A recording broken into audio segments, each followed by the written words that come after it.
تو خوردی؟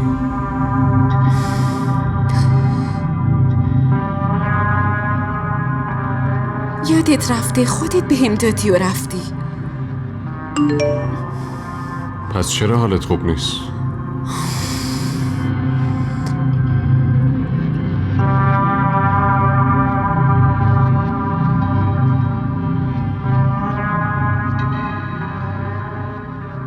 چی کار میکنی؟ نمیبینی دارم چی کار میکنم؟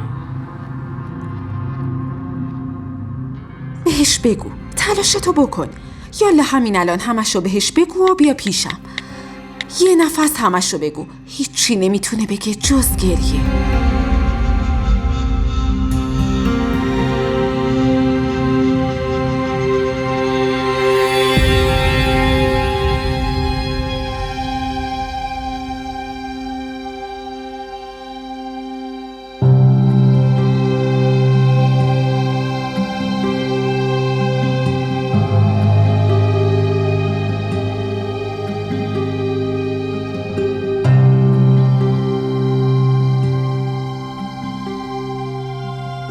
میشه لطفاً چراغا خاموش کنی؟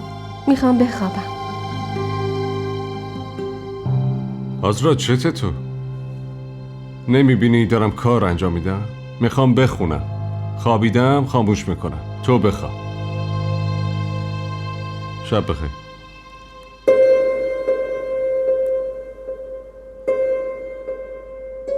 گفتی بهش؟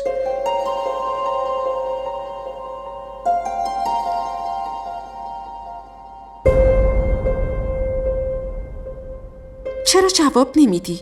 امشب باید بهش بگی.